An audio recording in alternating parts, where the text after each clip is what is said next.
Welcome to the Clyde FC podcast, brought to you by State of Mind. We are back for your Bully Weekly. Yes, I used that phrase again. Spot to discuss all things Clyde Football Club. We have a lot of football to cover, so we'd probably be as well cracked on. Joining me tonight to go through it, you may notice that John Boyce has had a haircut or grown some hair. Unfortunately, Boyce has been stuck in work, so I've had to panically call Lynn to step in at the last minute. Thank you very much, and no doubt that will cost me. And joining us after a sabbatical away from the podcast is Dean McCurdy. Dino, how you doing, sir? Good to be back. Good, and it's good to have you back, sir. Thanks a lot. Along the bottom, we'll come to it later in the podcast, but you'll see some mental health awareness charities. We're going to take a wee bit of time later just to talk about mental health and the importance of making sure that if you are struggling, reach out to someone. And as I said, we'll touch upon that later. So, as I said, 5 games due to us taking a wee break ourselves last week.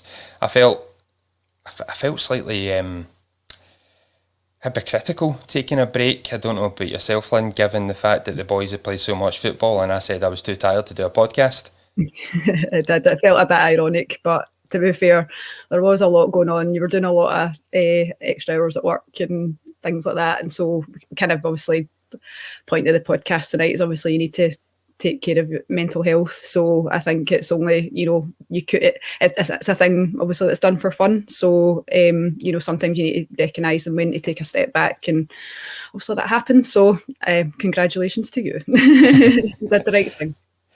Yeah, so let's talk football. Let's look back.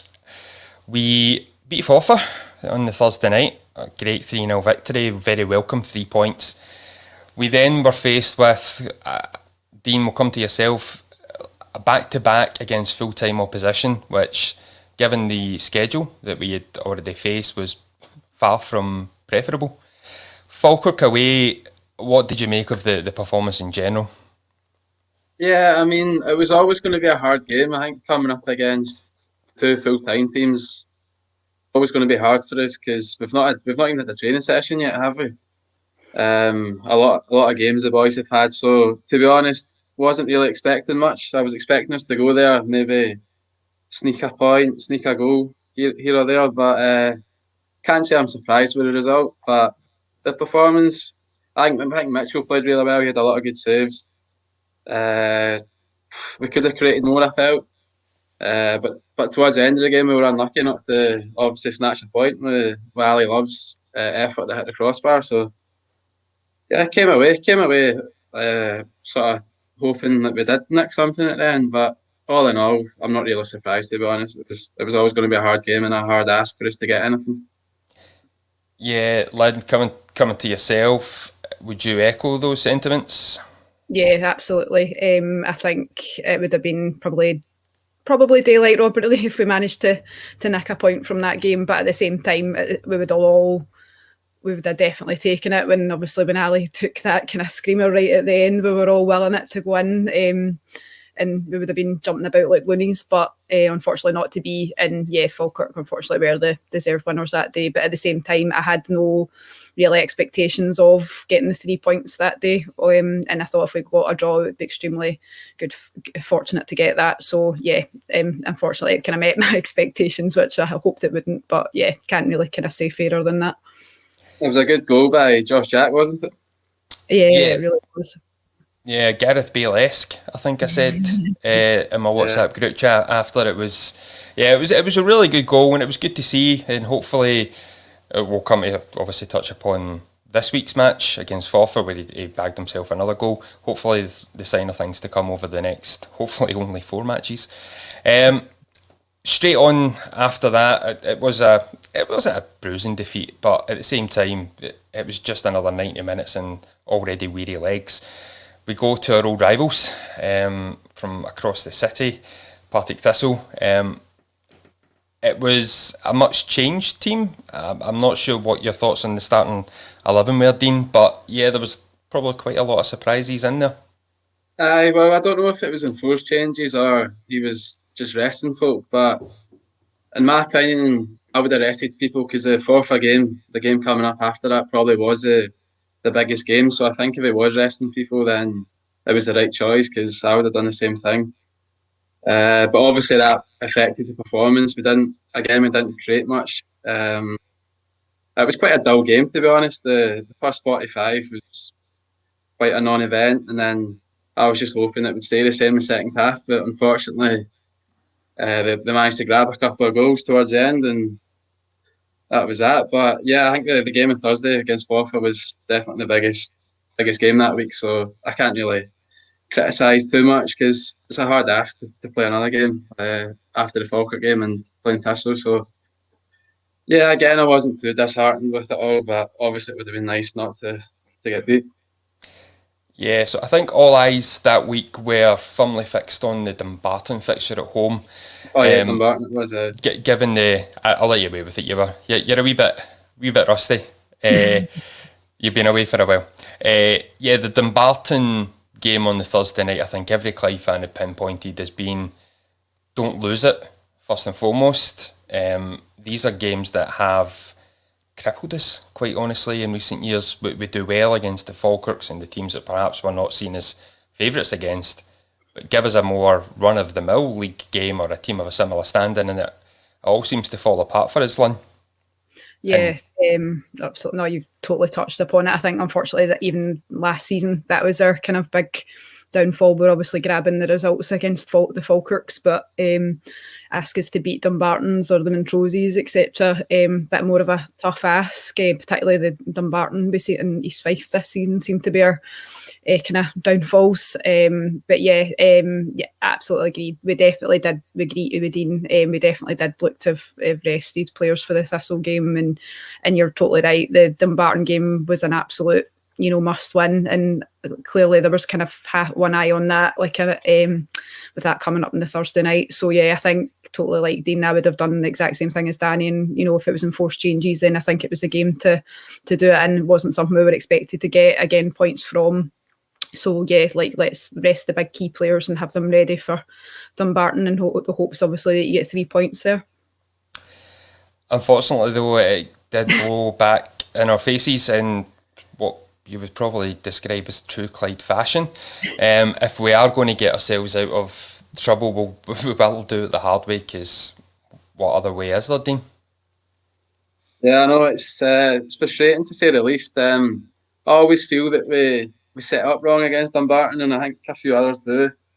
In terms of, we just lack any pace, or we lack any driving force in the midfield. I also felt, I hate to be critical of Danny, but at half time when we're 1 down, there's only one way that Dumbarton were going to play second half, and that was have everyone behind the ball. I thought it was, obviously I think Kevin Nichols done amazing since he's came back, but I think he should have freshened up quicker second half, got a few of the young boys on who can run at folk, who can run in between the lines and stuff. I thought that would have helped, but eventually did do that towards the end of the half. It was probably a bit too late because we didn't create anything really that night, which is the most frustrating thing. And I was looking today, actually, Dumbarton have only scored 9 goals this season. So I think possibly a quarter of them against us. That's the frustration. Yeah, Dean, we did not lay a glove on them, quite honestly. I think we had a blocked shot with maybe 10 minutes to go. I don't know. We had a shot blazed over in injury time, but I think it fell to Tom Lang, who was playing as a kind of temporary striker. It just never worked for us at all. Dumbarton, if anything, were probably more likely to get the second goal. Yeah, and I felt that the goal that Dumbarton did score, it was, if you're going to create a goal that Dumbarton would score, it would be from a set piece. It was, you could see it happening as soon as they got that free kick. I think we all knew what was going to happen there, and so it's frustrating. Yeah, it was unfortunately old habits coming back to bite us, and conceding from crossballs. That drew to a conclusion that particular week's league duty. We then faced more full-time opposition, but this time in the shape of League Cup winners St Johnstone, top 6 SPFL or top flight Premiership opposition in the Cup last 16. Now, it was a game, quite frankly, I think we said against Ayr, it was a game we could do without. It was a game to nothing, Lynn. I think the first half we were well and truly schooled by a very, very professional St Johnstone team. Second half, some slight improvement. Would you agree? Yeah, absolutely. I think in the first half it was an absolute it was an absolute schooling from St Johnstone. You could see that they were even the fresher out of the two, them having only played, the 3 games in the same time period since the restart, and we've played 11 at that point. So obviously, if it hadn't been, I suppose, even for Callum Davidson, Danny's post-match rant, we would have been maybe kicking off at 11:45 that day. So it was good that they even obviously let us kick off at 5:30. But even then, I don't think that would have it didn't make much of a difference. You could tell they were fresher, and they're obviously the full-time outfit, and you could see they were just doing all the basics and the passing, and kind of showing us how it should be done, really. And they didn't have to really kind of come out of maybe second gear at any point. The 2 goals were quite easily lost, and albeit obviously second half we definitely kind of seemed to rein it back in. The changes that I made definitely seemed to tighten it up a wee bit, and obviously you'll touch upon it, but we had a disallowed goal that should have never have been disallowed, and that might have made things very, very interesting. So it would have been, not that we would have maybe wanted another match to try and fit in our schedule, but a bit disappointing in the end that our second half efforts didn't really come to anything. Yeah, on the disallowed goal, Dean, I think everyone, even the St Johnstone commentary team, were in agreement that they got very lucky with it. Would it have made much of a difference, or do you think that we would have ended up taking it to extra time and put another 30 minutes into the legs? I think we would have nicked another one at the end there. No, we didn't deserve anything from it, but after the boys grew in confidence a wee bit, I thought the first half they looked nervous to even get on the ball, but I think during the second half they managed to compose themselves a wee bit, and a few of the younger lads were putting their foot in the ball and starting to pass it a wee bit more. But yeah, the offside goal, it was never off. You could tell at the time that the goal should have stood, so it was frustrating, but can't really complain because we didn't really deserve anything at the end of the day. So no, no complaints. We did go out. So Celtic and Rangers got off easy. They weren't going to face us in the quarters. They've just got St Johnstone to face instead.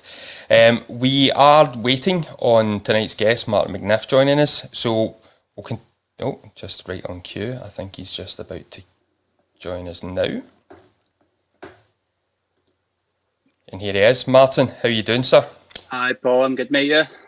all right. Yeah, not too bad. Yeah. We are just been kind of doing a whistle stop tour of the recent fixtures. How would you sum up the past?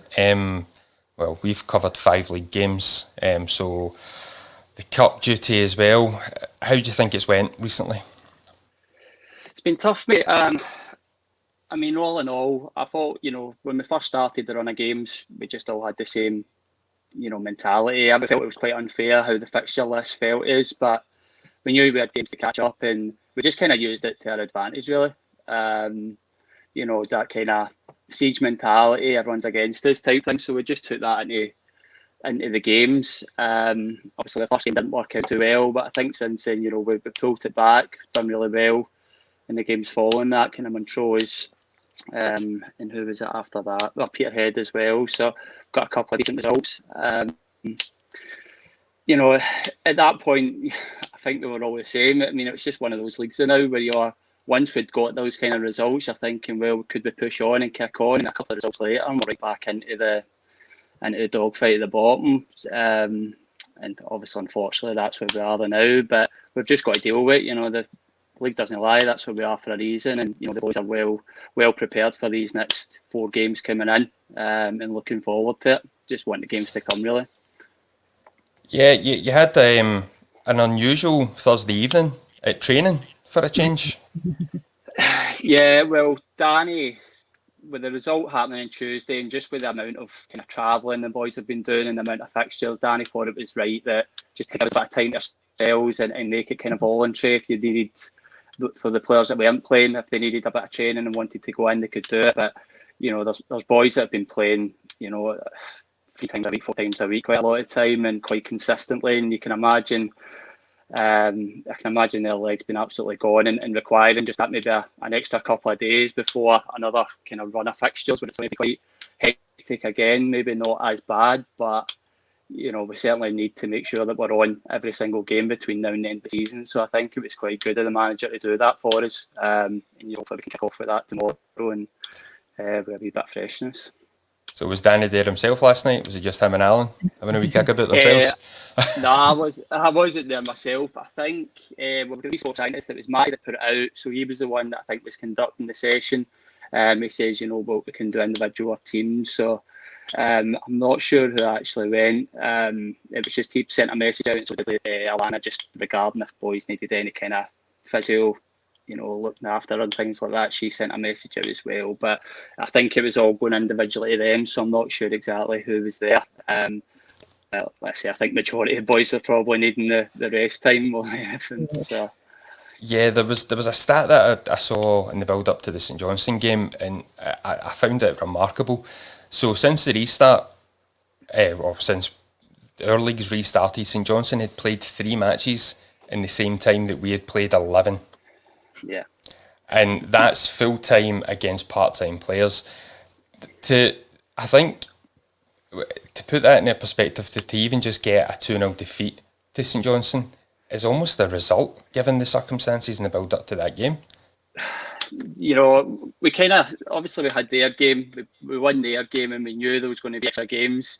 It's probably devil's advocate that, we are thinking, should we win their game? But as a player, you don't go into any game wanting to lose. So the boys that were playing in that air game, that they were fully going to give 100% no matter what. So we're getting to the next round, and like you say, it was always everything was against us. We were playing Saturday, Tuesday, Thursday, and in that game on the Saturday, and they've had so much rest. And obviously, I know they rested a couple of players, but they're training every day. They'll be sharp. And yeah, I think in hindsight, losing 2-0 at half time wasn't great. Even at that, I know they're playing full time, but to go in at half time 2-0, we were very disappointed with that. And second half, I was quite to keep a 0-0 second half the way the first half went, and the way the boys were, you could tell a lot of them were dead in the legs, understandably, for playing games. I think that was a positive to take out of the game for the second half side of it. And in another day, we've even had a couple of chances at the end. I'm not saying we deserved it, but you could maybe have walked away with a 2-1, maybe even a 2 each. If that goal was allowed, I don't know too much about it. Some of the boys were saying it should have counted, but he's had another chance at the end. It was unlucky with. So all in all, I think you can take the positive for that in the second half. Was the most frustrating part the manner that we conceded the 2 goals? Because I think they were really quite sloppy goals for us to give away. So yeah, fair on possession, mate. It's two throw-ins that we've had, and within 5-10 seconds it's in the net. Yeah, really is disappointing. But when you look at the lineup, there's players that haven't been playing as many games that was in the team. And I think after we lost those 2 goals, you could kind of see everybody was kind of getting to that stage where we thought, like, let's kind of rally around, let's try and get, especially you don't want to be losing 4 or 5 now, regardless if you're tired. That's you want to go into, when you're losing 2-0, that was stop the rot and then see if we can build on that. And I think a lot of the boys got that game were pride that we actually done that after losing 2, like you said, 2 really bad goals, man. Yeah, just on that, Martin Brune is tactical awareness. He's saying we need more movement at throw-ins as a rule, in his honest opinion. So there's the root cause for us. If we roll back, just looking at the Thistle and Falkirk games in isolation, Martin. Yeah.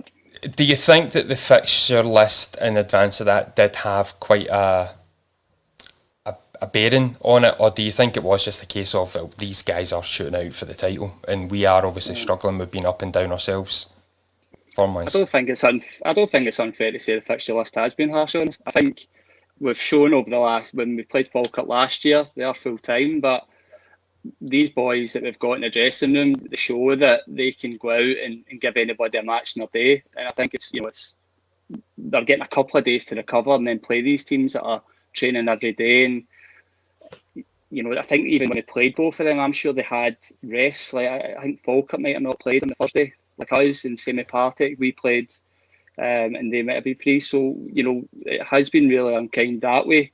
Don't take it away. They beat us, and I'm not sitting here and sound like I'm a bit of lousy. They beat us fair and square. But yeah, I do think that the fixture list would have a say in it, just compared to how we looked. Even when we played Partick at the very first game of the season as well, we showed that we were more than a match for them. And even up to the point they scored, I thought the boys were putting in as much as they could. They obviously got a goal. I mean, the boy Tiff, he was here before, but he's been a full-time here, and that might just have been that wee slight margin that made the difference. Once they scored, the second goal was us kind of pushing it.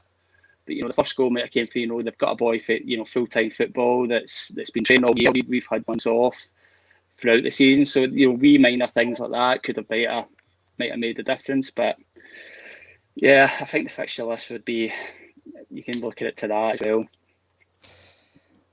Well, we touched upon the Dumbarton game, and it was, I think Dean and Lynn both mentioned that it was a bit of a reoccurrence of old frustrations, that we do seem to do well against your Falkirks and Partick Thistles in recent times. Yeah. But it's against Dumbartons and the likes that maybe we're more fancied, and we probably, without being arrogant, should be, that we really, really struggle. And it was that night. That was, I can only begin to imagine for yourselves, a bitterly frustrating night. Yeah, against Dumbarton, yeah, definitely. They're always tight games against them. Fair credit to them. The setup, that's all. The defence is their main strength. They look to sit deep, defend, and rely on set pieces. I think every time I think back to when they beat us, it's always been a corner or a free kick they scored with, and it's been a scrappy 1-0. And that game again was no different. It's just frustrating that we keep falling to these kind of these weaknesses. And genuinely, I do think we can be good at defending these types of things, but yeah, it's fine margins again. I think it doesn't help that all their team are 6'6", does it? Oh mate, I know.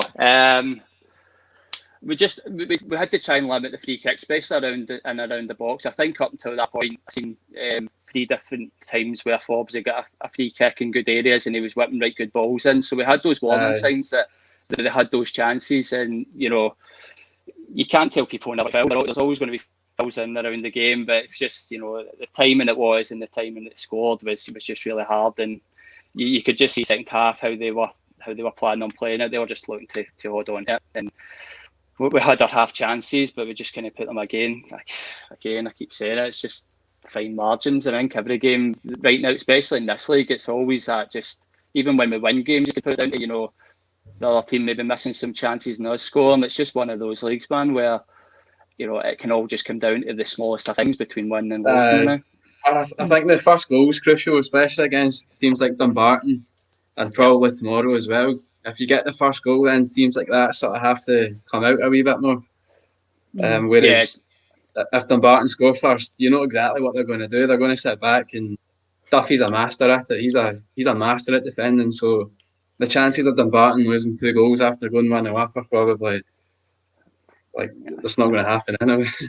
I think if you look in this league, mate, there'll be so many times where the team that score the first goal go on to get something at the game. It's really, I know it sounds daft because you're winning, but first goal in this league is really important to get.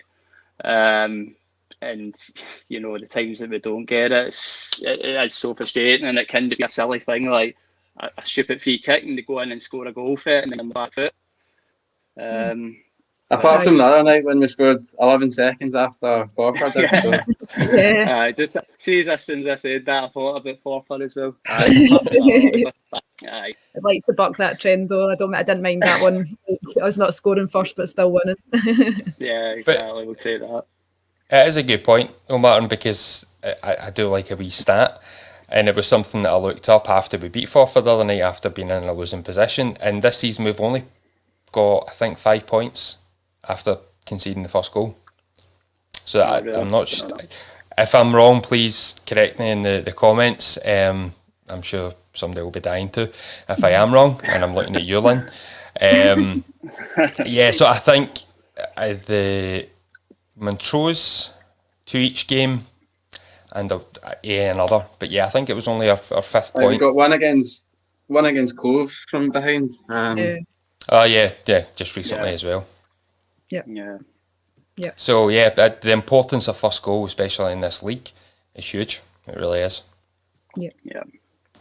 I know. We try to talk about the games as well. Before every game, we always try and make sure that that's clear. It should be clear anyway. It's not really a rocket science. You obviously want the first goal, but especially in the way it is and out, I think even notice here, like since lockdown as well, you notice a lot of the games have been tighter. There's been the odd occasion where some teams, I know Partick battered Montrose the other week and stuff, but a lot of the games have been generally tight, and it will just probably be fitness. It'll be, players probably don't have it to go. So when teams score, they're thinking about maybe reserving their energy and keeping it tight. So we need to be prepared for that. Teams might still be like that even going into these last 4 games. We've just got to make sure we're in the upper hand on it. You can even see it from all the league standings and what the current points totals and all that are. It's so tight, even from like 4th, 5th downwards. And we're only obviously 3 points off of Peterhead at the moment, and they're obviously not completely out of getting dragged into the playoff spot as well. So just as totally just really fine margins. Yeah, I mean, even before the Falkirk game, you look how far we're off the playoffs. So I think for one, our games in hand, we were there. So it shows how tight it is. A couple of defeats, and then we are, everybody's thinking, here we go, we could go down. It's just crazy like that. Definitely is. So, touched upon the league duty. We'll look again. We back to nod to the cup match, Martin, where you were captain for the day as well. Was that your first time as captain of the club? I think so. Yeah, I think there's maybe been one of those kind of games. Was it Glasgow? I don't know if it was maybe Glasgow Cup, or there's maybe one other game I can think where I was maybe given it, but. It's probably the first time officially and won a game like that. It was a privilege. It was something that wasn't really told about until in the dressing room. Danny just kind of said it, but yeah, it's always nice to obviously get an achievement like that. It was great. We've got a comment here from a St Mirren fan just coming in, saying he's delighted to see 2 of the young lads score on Tuesday and both playing their small part in helping the team out just now. What difference have the loanees made to the team? Obviously, there's the full-time fitness element. Is that given a wee bit of a boost when needed? Yeah, definitely. I think that's maybe what the angle maybe the club are looking at with them at fixtures. With the signings they're bringing in, the boys have a lot of energy, and it's really difficult for them because we don't really have training or anything. It's, you're just going from game to game, and it's hard to even build a great relationship with them. You're talking to them maybe before the managers have the team talk, and then after that, boys are trying to focus in the game. So you're not really getting that major time to maybe have a chat with them, getting to know them. So they're coming into a different environment for what they maybe would have been sometime last year. But full credit to them. They've like say, Jameson came in and made an impact the other night. Josh, he's patiently waited on the sidelines, but he's came in, and scored a good goal. Although I would have probably liked to put that goal before he had to Steve in. Should have scored it, but it's great for him, man. Obviously, come in and get his goal, and even at the start of the season when he first came in, you could see his quality that he's got. And same with the other young boys that we've got and that came in on loan, you can see they've got all quality. It's just it is difficult for them, and I've got to give credit to them that they're coming in and the attitude that they've been. For the sake of it, just we're going into training and going straight into in the training just into games. So I take it they'll be going back to St Mirren when they're not at Clyde, so they'll have a chance to recover probably if they go in the next day to St Mirren. Apparently, I don't know if it's changed now with the lockdown rules, but they weren't allowed to go in when they were loaned us at the very start anyway, just because we're in amongst us. We were getting tested anyway weekly, but there was some rule that they weren't allowed to then go back to someone, probably like cross contamination or something, I don't know. But yeah, they were just up for less. Again, it was probably hard for them with training wise. They couldn't get in, they weren't doing the full time training. So it made it rather harder for them. Yeah, I think one of the loanees in particular, I think, has been a standout. I think a lot of Clyde fans have really taken to Ewan, who has just come in at left back, and he plays well ahead of his age, in our opinion. I don't know, Dane Lynn, feel free to put your tuppence worth in here, but yeah, for myself, anyway, I think Ewan just looks an absolute class act. He's keeping McNiff out of the team, so... Oh yeah, apologies Martin.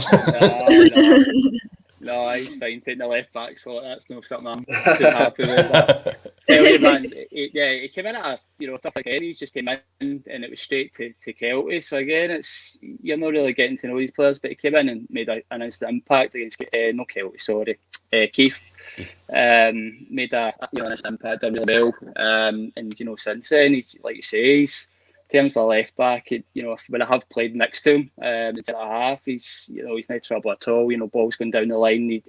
He's always trying wingers down. It's very rarely that a winger's getting by him at the moment. So I do agree with you in that sense. He's certainly got ability. Who knows where he'll be? Next year. Obviously, it'd be great to see him again. But he's like you say, you don't know where he'll end up because you can see he's got ability. Yeah. Somebody else might notice it. Well, hopefully not just yet, and maybe we can chap on Celtic's door and see if they want to send them out for another full season. A couple of other comments just coming in. David DL just stating a great effort from the guys and their attitude and commitment in fulfilling the ludicrous number of fixtures that we've went through, and not forgetting obviously the travel, because I think we keep saying, we're playing Peterhead away, we're playing, was it 1,100 miles I think we covered in the space of 3 games? Some madness. And I probably did. And obviously the guys have got your jobs during the day, and then you're potentially leaving early, or you're leaving straight for work to go to these games. That takes it out of you probably just as much as the games. I'm lucky, mate. I've been working from home and stuff, so it's probably, you've got boys that are out all day. They're having to come to games straight for full 7-8 hour shifts, and they've been on their feet all day. I've been quite lucky where you're at home, and I've been able to just at times of the day there's no other stuff about, so I can maybe do stretches and do things to prepare. Whereas majority of boys are having to go out and do their normal job and come straight in and put a shift in, and it's hard at the best of times, but like you say, with the schedule it's great to see the boys doing it, and the effort that they're putting into games. You can tell they're just putting their absolute lot in it. And obviously there've been games, a lot of games I've been watching for the side, and it is just great. You see boys sprinting up to try and get a goal, but they're equally just sprinting back to try and stop goals. They're actually just it's amazing to see. I say definitely deserved the break yesterday, or majority of them, for the way they've worked. And it's another long trip again tomorrow, adding to the miles that we've done. But again, I think we just get the whole season mentality. We know it's been harsh. Teams could say it's the same for every team, but I feel like we've had a few more games than everybody else, and you can see it in the fixture list. So we're just using that to the advantage, and hopefully tomorrow that can kickstart for there and push on with that. I suppose, does Danny use the long journeys to his advantage in a sense? Like, does he sort of give you all a big chat of how he wants to play? Like, I imagine tomorrow he's got a long time to discuss his game plan and stuff. Does he make the most of it? Makes it even difficult, mate, because we need to go up in 2 buses. So just the way it works out. So I'm not in the manager's bus. There's like maybe half the team on one bus and half the other. So you're only really socialising with the boys that are on your bus until you get up there. So in essence, it doesn't really give them that chance to prepare more or talk to us, and doesn't even give, in terms of a team, doesn't even give you a chance to bond even on the way up as a team. You're just bonding with that half of the team that you've got.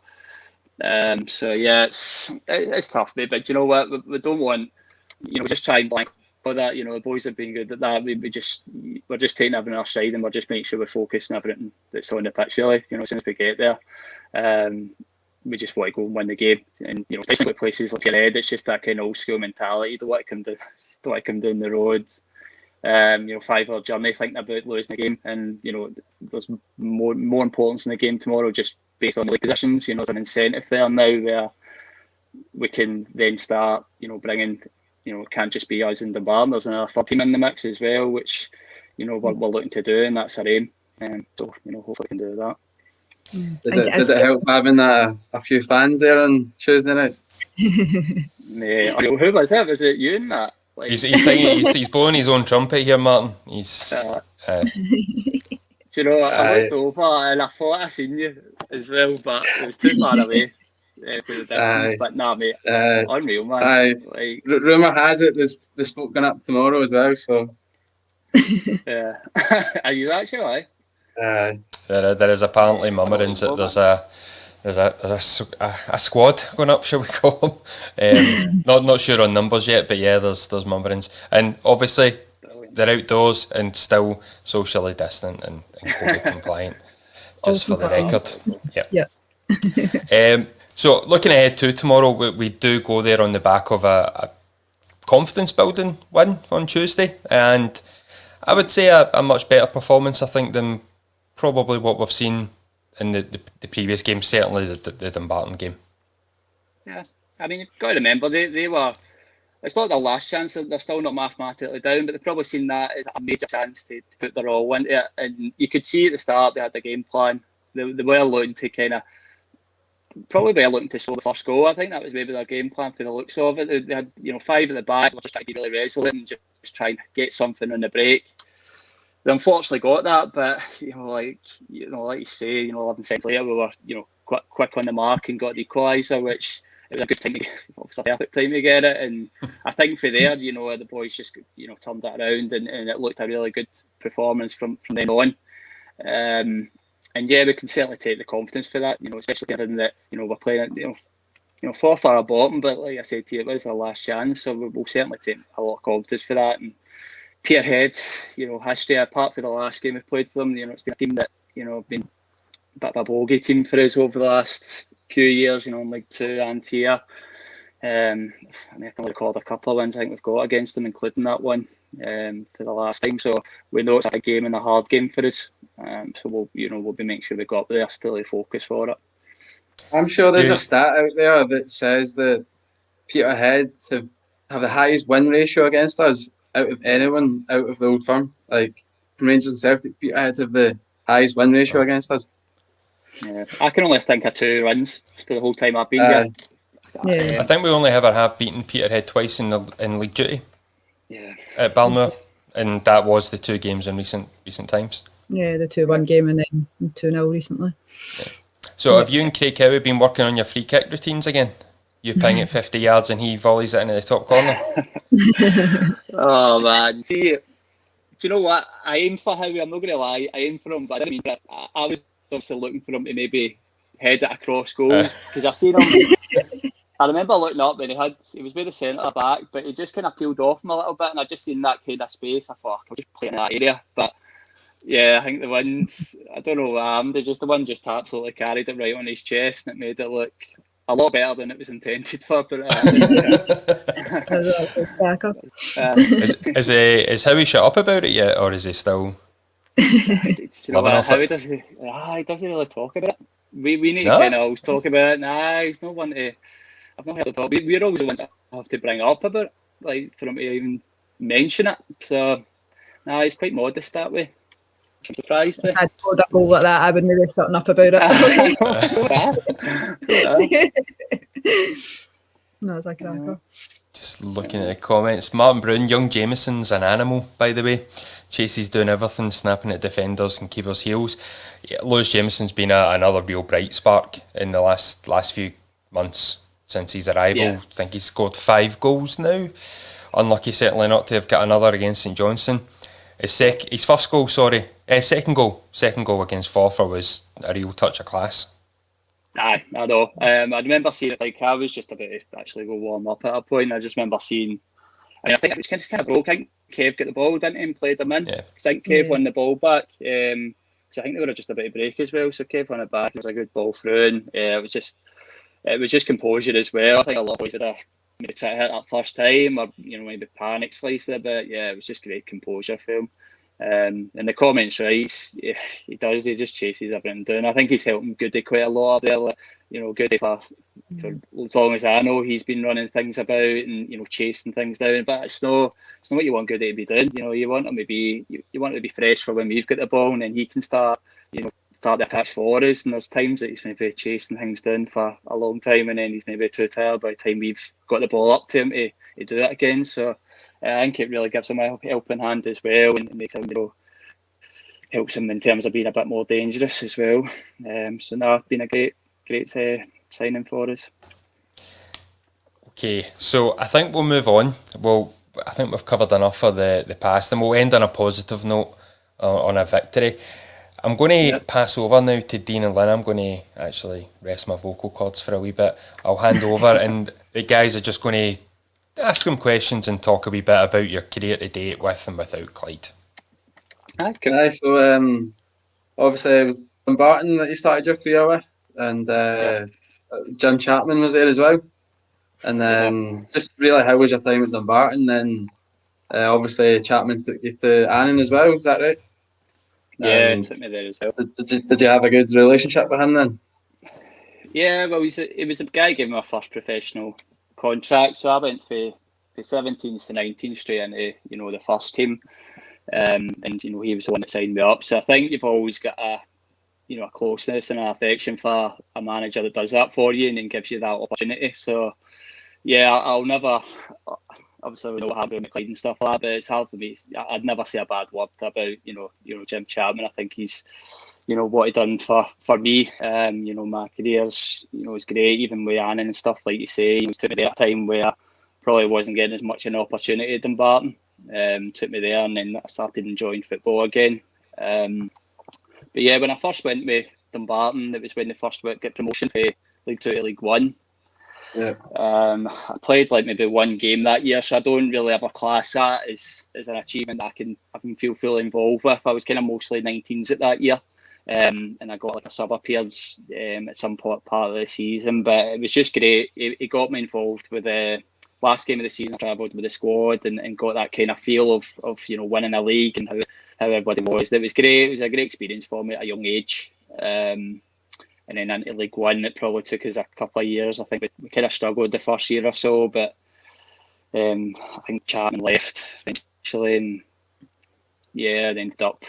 I think Alan Adamson came in and he brought in his own players, including Big Kev. He was there at that point as well. That was the year of brought in a lot of players. We ended up getting promoted up to the Championship, which was great. It was through the playoffs as well. But it was still probably just as much a good feeling as it is, winning it. And it was probably about 6 months into the Championship season I've ended up back at Annan and with Chapman and Joyce and stuff. But yeah, they just made me enjoy football again. I think at the time with Barton, there was another change of manager. That was when Ian Murray came in.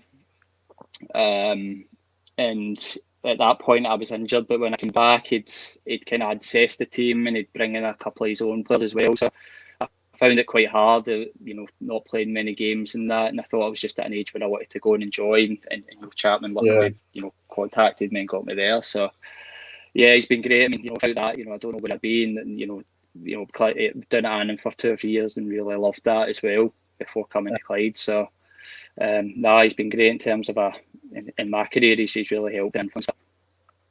Was it difficult to leave Annan then, or was it easy enough when Barry gave you a call to see if you would sign for Clyde? Do you know what?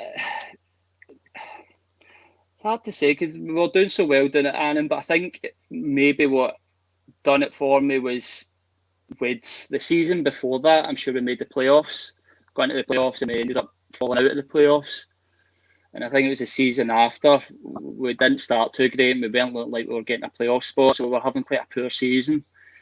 And then obviously, like you say, Barry got in contact with me and kind of told me about Clyde and coming here. And in terms of what they were selling me, already Clyde was a massive club. I already knew that, but the chance of coming to a team like this and a chance of achieving something as well, and going up a division, because we all know Kabari was bringing in some good players at that time. And I think when I signed, the players I signed, we did think we had a very good team to go up that season. So Yeah. I liked his plans, and I thought, you know what, you're in football to achieve things as well. So it was a really hard decision, but at the same time, it was, for myself, you have to kind of be selfish, I think, at some points, and looking at the club I was coming to and the ambitions that Barry had with the club. In essence, could look at it as a decision as well. So, it was just great to obviously come and even with Barry as well, Rangers fan myself. So, to have that kind of, somebody like that, what to sign you was a privilege as well at that time. It seemed to be a good decision. I'm sure we started off quite well at that season as well, but then obviously towards the end, I think we didn't win for like 16 games or something at one point. So, what do you think went wrong? Do you know what? It's so strange. I mean, I always say, see, in terms of Barry, like, his training was unbelievable. Like, it's probably the best I've kind of worked with in terms of training. Everything was so professional, laid out. Standards were great. I just could not understand how we go to Saturdays, and it just, the players just didn't look the same. I can't even put a finger on what happened. Confidence in maybe. It just seemed to turn. You look at the quality of players we had. There's number of players that played in SPFL and in SPL and stuff like that, and great good careers. It just didn't seem to click for us. We'd get one good result and then 2 or 3 bad, and then it seemed to be a common theme throughout the full season. And obviously I was sad to see by having to go in the back of it, and eventually we obviously salvaged something the season, because I think we went down to the last day, didn't it, if I remember right? Aye, that's right. Aye, nothing in shows. Aye, good. It's ridiculous, man. The goodies handball saved us. Yeah, the goodie. Then obviously we've had some good times as well. That season that we got promoted, I think it was 13 goals that you scored. Was it every game where you just looking to score a goal? You do. I think it is right what people say. Like, see when you go into games, see when you have been scoring goals that you do have a confidence when you're going up. So every time a corner was happening, I was going up. You just feel that with the way I'm coming here, it's probably my fault. Like, you feel that way, you feel confident, you're ready for it. You're just ready for every ball to fall in your head. And I need to credit the deliveries as well, though. Like, you've got boys like Lovey, Ranks, putting putting great balls on a plate for you. So I can make runs all day long that are brilliant, but it's always the balls as well. When you look at a lot of the goals I've scored, it's probably a good delivery, and I've just been lucky enough to get on the end of a lot of them. So great achievement. Obviously, it's something I'll always remember. Not happen again, put it that way. But I think you were the highest scoring Clyde defender in history that season. Yeah, mate. Well, I think it was you that ended up telling me, I think it had been mad, mate. I'm sure it was. I'm sure the last whoever held the record goals, but then you scored 13 in one season, which broke the record. I know, mate. Nah, it's crazy, mate. Looking back, mate, it's just that whole season, just absolute bluff. It's so many ups and downs, like looking to winning the league to then losing points, and it was just such a yo-yo league. But looking back now, it was absolutely worth it when you see what the end result was, and obviously going up, it was worth it all in the end. Absolutely. Take us back to the playoff final, Martin. We're in the 61st minute. The ball's playing ping pong around the box, and you're just kind of lurking at the back post. Were you praying that the ball just broke to you? And when it did, what were you thinking? Do you know, I just remember it, like, it was a boy Swinglehurst was Martin, and he gets 2 hands on, right? I don't know if you probably won't see for the video. I think I was actually annoyed more than anything, because he just kept grabbing me every time I up for a corner. I'm like, I kept the ref, just, you need to have a look at this at one point, but he never did. So I think you've seen a clap, like when the ball came over, I think I've just shoved him, like, just out of anger. And I think the balls went to be Banksy, and do you know, to be honest with you, like I was kind of in that area, and I probably just kind of ball watching. See that way, like I just stood in a wee space, but I was almost like just kind of watching how the play was unfolding, because wee Banks, it was just jinking through people. It eventually brought out to Goody, and I think I just stood thinking, Goody's scoring here, and hit off a defender, and then as soon as I seen it roll with me, mate, part my mouth stuff, man. I swear, like. It just rolled so slowly. Like you couldn't believe how slow that time went when it rolled towards me. But we were well aware of how slow time went, Martin. I can assure you, it was brutal. But I just put my foot right through it. I didn't think I aimed. I just thought, let's smash this, and I just smashed as hard as I could, man, and just really fun of it in. I think I've watched the highlights so many times, but you're right. I think the Annan defenders were just all drawn to Banks and to Goody at the time. They weren't even obviously paying attention to yourself, because you just had this like wee patch of the box all to yourself, and when the ball kindly broke, it was on a play to hopefully score, and we were just all like, go on. See what's fun about that. See after the game, I think it was Tom's dad. So after the game, Tom's dad, like, it was me, Tom, and Tom's dad, and Tom's dad's like, I mean, I try and get Tom into that side of it where, you look like you can anticipate things and read the game, and you know where the ball's going to drop. I keep telling Tom, he needs to work on that. And I'm thinking to myself, like, that ball, like, I was not thinking anything that ball was going to be. It was just absolute luck, man. But I just went, no, I'll try and work it with him over the summer. Is that how Danny's now got him up playing up front? Like he's been listening to Tam's dad. Probably. I know. Was the rest of the match a blur? I think it was just. I mean, I remember most of the game. Probably, the first half, it was just so frustrating. I just felt you knew what was at stake. You knew you needed a goal, and I think they knew that. And I've spoke to Tony Wallace since, and by the sounds of it, they just had a game plan to frustrate the life out of us.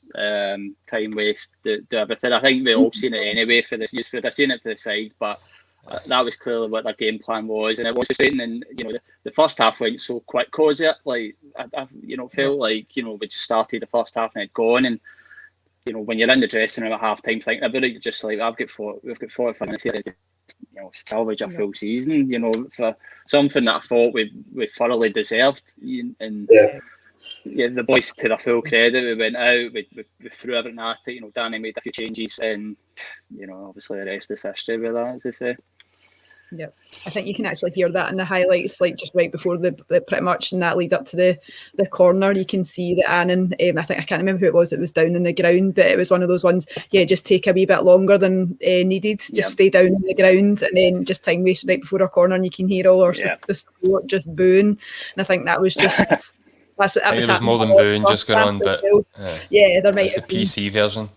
I think as soon as we scored the first goal, I knew we were winning.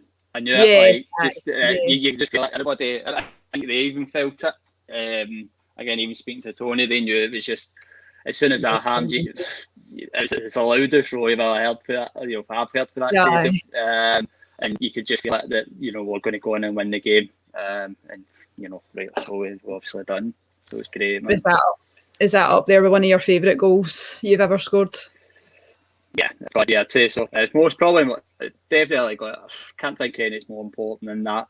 In a final to go and get promoted. You maybe score winners in games and things, but in terms of magnitude and what was riding on that game, it's got to be definitely the. I know it didn't end up being the winner, but it definitely seemed to turn the tide at that point, and you could tell, as you said, that it felt like very much momentum had swung to us, and it was just a matter of time before we hoped it was just a matter of time before we then got that winner. Felt that way anyway, so it was a very important goal in that context, I think.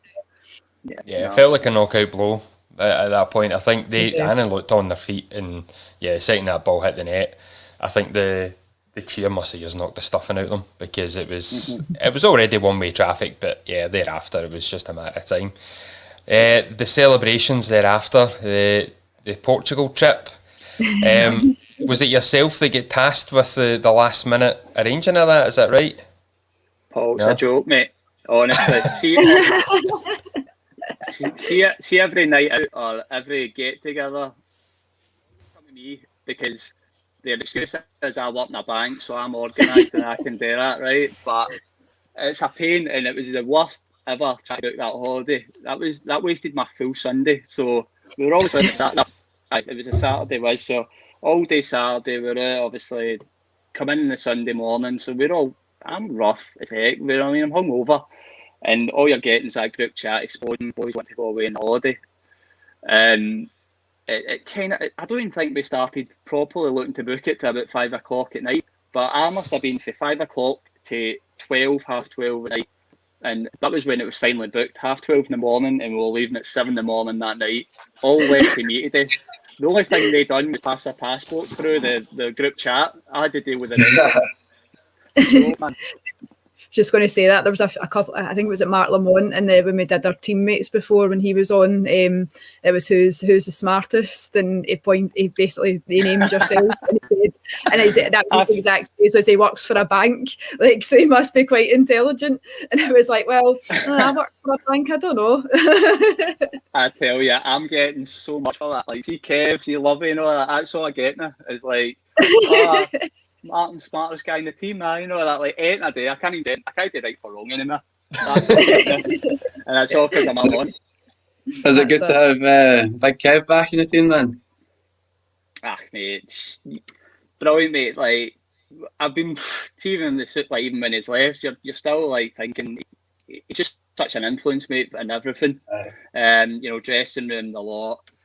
Obviously, I've known him for years and kicked about with him and stuff. But just even in the same team as him, what he brings to a team. It's not even just the banner side of it. I mean, I think you see in the pitch now, even also, people see his kind of position as maybe like a dying position, like that kind of hard tackling midfielder. But I still think these leagues, it's a massive role. Like, even Montrose have had a good season. They've got the boy Watson in there, and he's still, even at his old age, he's still, doing a good shift for them. And I think it's a great thing to bring him back. And it just looks revitalised, mate. Like, I think the boys are saying it. You can just see what he's bringing to games now. He's winning those headers and the tackles he's winning, and he's still got the old Kev Nick in him. He's still got booking and stuff, but not all in all, I think he's certainly added so much to the team now and made a difference for us. So I don't think I'll be the only one that's delighted he's back, mate.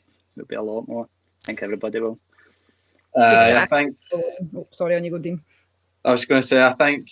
Obviously, I've heard English Premier League players moaning the last few days about playing too many games and stuff. In my head, I'm going, see if Big Kev can hack 4 games a week, then surely these guys that play for Man City can hack a couple of games a week. Exactly. Do you know what? He phones me in that, and he'll always say, like, say before a game, he'll always say, my groin's sore, my calf's sore. Like, he's got something wrong with him, right? But as soon as he goes into the game, like, you wouldn't get and anything's wrong with him. Just playing the same way he's been playing the last. He's absolute freak of nature. He's just so fit. I don't know how he gets so fit, man. I know. No, he's been immense since he's come back. He's just been that kind of stalwart in the midfields that are behind the defence. Just you kind of touched upon it earlier, Martin, just on obviously you two had come in and taken your position at left back, and you've played sort of both the left back and centre back positions in your time at Clyde. What's your favourite position? Where would you rather be?